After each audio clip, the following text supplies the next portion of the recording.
समस्त प्रशंसा अल्लाह के लिए है जो सभी लोगों का रब है। हम उसी की प्रशंसा करते हैं, उसी से सहायता मांगते हैं और उसी से क्षमा की याचना करते हैं। हमारे प्रिय नबी मोहम्मद सल्लल्लाहु अलैहि वसल्लम, उनके परिवार, उनके साथियों और न्याय के दिन तक उनके मार्गदर्शन का पालन करने वाले सभी लोगों पर शांति और कृपा हो। प्रिय भाइयों और बहनों, अस्सलामु अलैकुम व रहमतुल्लाहि व बरकातुहू।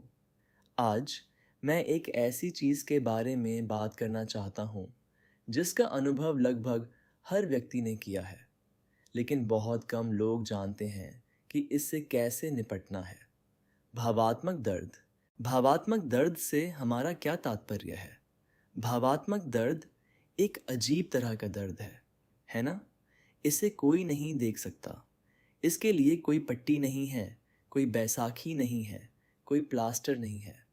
आप मस्जिद में किसी के ठीक बगल में बैठे हो सकते हैं, मुस्कुरा रहे हो सकते हैं, उन्हें सलाम कर रहे हो सकते हैं, और अंदर से उनका दिल हजार टुकड़ों में टूटा हो सकता है।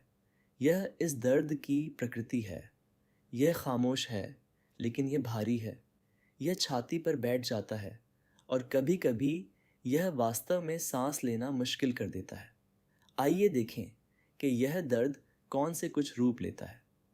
एक, किसी प्रियजन का खो जाना, या शायद उन सभी में सबसे भारी है। माता पिता, जीवन साथी, बच्चे या किसी प्रिय मित्र को खोना। दुनिया नहीं रुकती, बाहर कारें अभी भी हॉर्न बजाती हैं, सूरज अभी भी उगता है, लेकिन आपकी दुनिया रुक गई है। फिर भी याद रखें मेरे प्रियजनों, यह अल्लाह का फैसला है और हर एक आत्मा मौत का स्वाद चखेगी। अल्लाह सूरह आल इमरान की आयत 185 में फरमाता है, हर आत्मा को मौत का स्वाद चखना है। यह कोई सज़ा नहीं है, यह एक वापसी है। हम अल्लाह के हैं और हमें उसी की ओर लौटना है।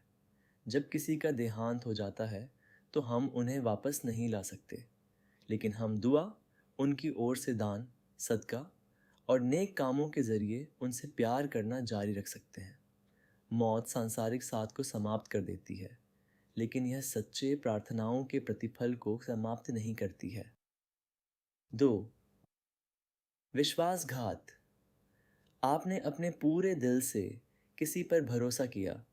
आपने उन्हें अपने आप का एक ऐसा हिस्सा दिया जो आप हर किसी को नहीं देते, और फिर बिना किसी चेतावनी के, कभी कभी बिना किसी कारण के, वे चले गए। उन्होंने भरोसे को चकनाचूर कर दिया। शायद उन्होंने आपकी पीठ पीछे बातें की। शायद उन्होंने आपको तब धोखा दिया जब आपको इसकी सबसे कम उम्मीद थी, और अब आप वहाँ बैठकर सोच रहे हैं, मैंने क्या गलत किया। लेकिन यह याद रखें, लोगों के पास वफादार या बेवफा होने का विकल्प होता है। अल्लाह अपने बंदों से कभी विश्वासघात नहीं करता। अगर कोई आपके साथ अन्याय करता है तो अपना जीवन बदले का इंतज़ार करने में न बिताएं। अल्लाह अल अदल, सबसे न्यायप्रिय है। हर अन्याय का हिसाब होगा।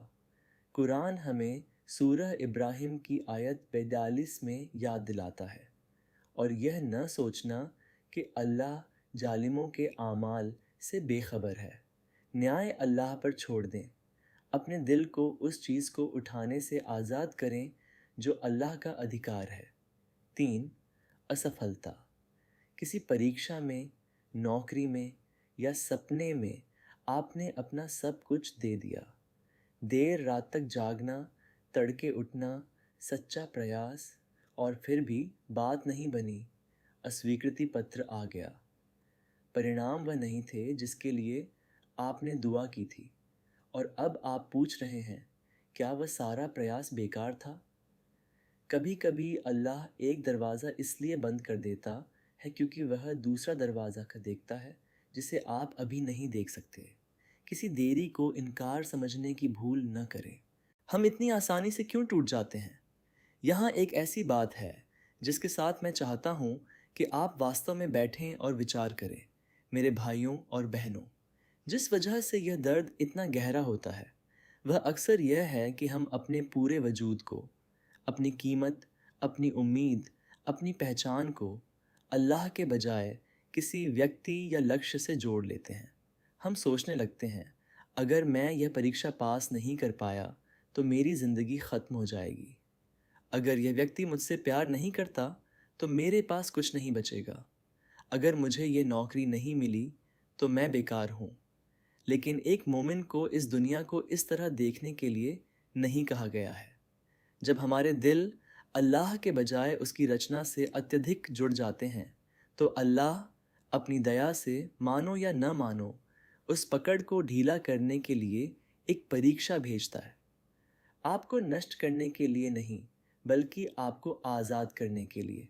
इब्राहिम अलैहिस्सलाम के बारे में सोचें। अल्लाह ने उन्हें दशकों के धैर्य और दुआ के बाद एक बेटे इस्माइल अलैहिस्सलाम से नवाजा, और ठीक उसी समय जब इस बच्चे के लिए प्यार उनके दिल को पूरी तरह से घेर सकता था, अल्लाह ने उन्हें उनकी कुर्बानी देने का हुक्म दिया। क्यों? इसलिए नहीं कि अल्लाह को इस्माइल के खून की ज़रूरत थी। अल्लाह कुरान में स्पष्ट रूप से फरमाता है कि न तो मांस और न ही खून उस तक पहुंचता है। यह इब्राहिम अलैहिस्सलाम के दिल को पाक करने के लिए था, यह सुनिश्चित करने के लिए कि उनके अपने बेटे के लिए प्यार भी अल्लाह के प्यार से नीचे रहे। और इब्राहिम अलैहिस्सलाम को उस छोड़ देने की तत्परता के बदले में क्या मिला? इस्माइल अलैहिस्सलाम उन्हें वापस लौटा दिए गए, एक दुम्बा फिदये के रूप में भेजा गया, और उनकी कहानी एक ऐसी कहानी बन गई जिसे अरबों लोग हर साल ईद उल अजहा पर याद करते हैं। यह तब होता है जब आप अपने सबसे प्रिय लगाव को अल्लाह के सुपुर्द करने के लिए तैयार होते हैं। वह इसे आपके द्वारा सोचे गए रूप से कहीं बड़े रूप में आपको वापस दे देता है, या इसे किसी और भी बेहतर चीज़ से बदल देता है। अल्लाह हमारी परीक्षा क्यों लेता है? कई लोग पूछते हैं, मैं ही क्यों? बेहतर सवाल यह है, अल्लाह मुझे इसके ज़रिए क्या सिखा रहा है? अल्लाह सूरह अल अंकबूत की आयत 2 में फरमाता है, क्या लोगों ने यह समझ रखा है कि वे केवल इतना कहने पर छोड़ दिए जाएंगे कि हम ईमान लाए, और उनकी परीक्षा नहीं ली जाएगी? परीक्षण इस बात का संकेत नहीं है कि अल्लाह आपसे नफ़रत करता है। बहुत बार वे इस बात का संकेत होते हैं कि अल्लाह आपका दर्जा बढ़ाना चाहता है। जिन लोगों की सबसे ज़्यादा परीक्षा ली गई वे नबी पैगंबर थे। हमारे प्रिय नबी मोहम्मद सल्लल्लाहु अलैहि वसल्लम ने अपने बच्चों को दफनाया, अपनी प्यारी पत्नी खदीजा रज़ियल्लाहु अन्हा को खोया, ताइफ में तिरस्कार का सामना किया और अत्यधिक कठिनाइयों को सहा। फिर भी हर परीक्षा उन्हें अल्लाह के और करीब ले आई। तो हम अपने दर्द का क्या करें? यदि यह किसी प्रियजन का खोना है तो रोएं, यह सुन्नत है। यहाँ तक कि नबी मोहम्मद सल्लल्लाहु अलैहि वसल्लम भी रोए थे। लेकिन उस प्यार को किसी ऐसी चीज़ में बदलें जो उन्हें लाभ पहुंचाती रहे। उनके नाम पर सदका दें, उनके लिए दुआ करें। यदि यह विश्वासघात है, उस व्यक्ति ने अपना चुनाव किया, और अल्लाह अल अदल है, पूर्ण रूप से न्यायप्रिय। वे इसके लिए जवाबदेह होंगे, चाहे इस दुनिया में हो या अगली दुनिया में। वह आपका काम नहीं है। आपका काम आपका विकास, आपका उपचार, आपका चरित्र है। उनके विश्वासघात को खुद को कड़वा न बनाने दें, इसे खुद को अधिक बुद्धिमान बनाने दें। यदि यह असफलता है तो समझें कि अल्लाह की योजना हमेशा आपकी योजना से श्रेष्ठ होती है, भले ही ऐसा महसूस न हो। वह नौकरी जो आपको नहीं मिली, वह आपको आपके दीन से दूर ले जा सकती थी। वह रिश्ता जो ख़त्म हो गया, वह आपको उस जगह ले जा सकता था जहाँ से अल्लाह आपको दूर रखना चाहता है। अल्लाह के बारे में हुस्न ए जन, अच्छे विचार रखें। वह अल हकीम, सब कुछ जानने वाला, बुद्धिमान है। वह आपके प्रयास को व्यर्थ नहीं जाने देता, वह इससे नया मोड़ देता है। अल्लाह सूरह अल बकरा की आयत 155 में फरमाता है, और हम ज़रूर तुम्हें कुछ डर, भूख और धन, जान और फलों के नुकसान से आजमाएंगे, और धैर्य रखने वालों को खुशखबरी दे दो। और फिर वह सूरह अल अंकबूत की आयत 2 में कुछ ऐसा फरमाता है जो आपके दिल को वास्तव में सांत्वना देना चाहिए। क्या लोगों ने यह समझ रखा है कि वे केवल इतना कहने पर छोड़ दिए जाएंगे कि हम ईमान लाए और उनकी परीक्षा नहीं ली जाएगी? मेरे प्रिय भाइयों और बहनों, यदि आपकी परीक्षा ली जा रही है तो इसे एक संकेत के रूप में लें कि अल्लाह आप में कुछ ऐसा देखता है जिसे निखारने की आवश्यकता है। एक सुनार बेकार धातु को आग में नहीं डालता, वह सोना डालता है, क्योंकि सोना शुद्ध करने के लायक होता है।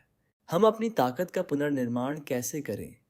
यहाँ कुछ व्यावहारिक कदम दिए गए हैं, और मैं चाहता हूँ कि आप वास्तव में इन पर अमल करें, केवल सिर न हिलाएं। एथ, अपने जीवन को अल्लाह के इर्द गिर्द पुनर्गठित करें। अपनी 5 वक्त की नमाजों की रक्षा ऐसे करें जैसे वे आपकी जीवन रेखा हों, क्योंकि वे वास्तव में हैं। कुरान की तिलावत करें, भले ही यह केवल कुछ आयतें हों। गुनाहों से दूर रहें, खासकर उन गुनाहों से जिनकी तरफ हम दर्द में भागते हैं, क्योंकि वे केवल ज़ख्म को गहरा करते हैं। 2, इस्तिग़फ़ार को अपना दैनिक साथी बनाएं।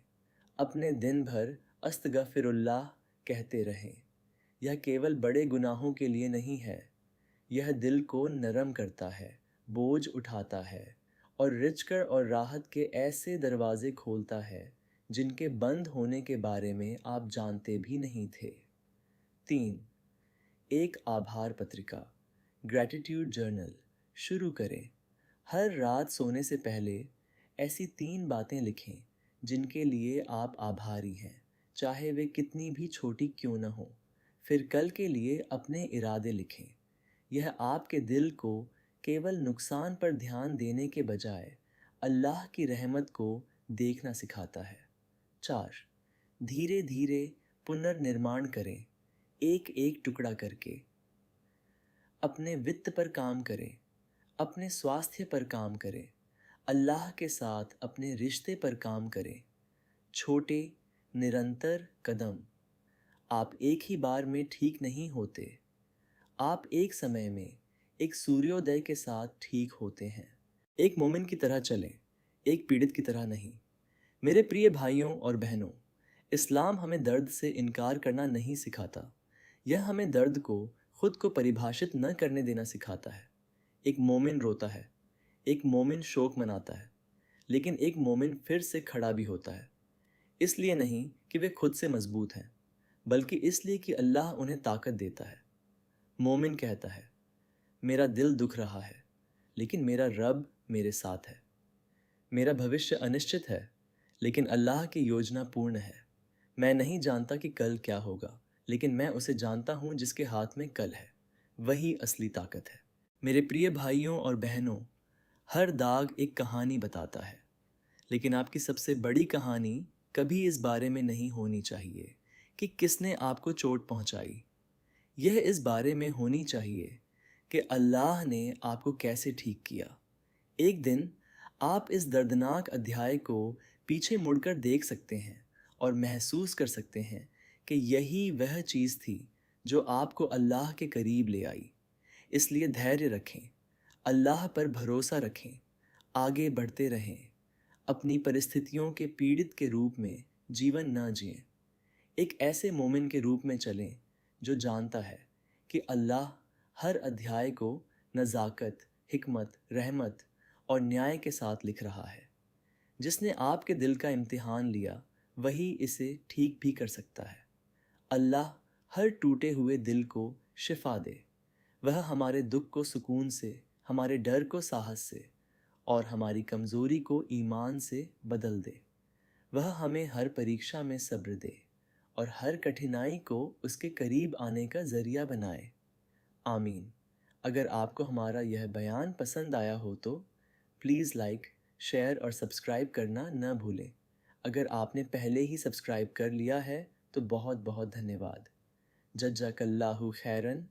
अस्सलामु अलैकुम व रहमतुल्लाहि व बरकातुहू।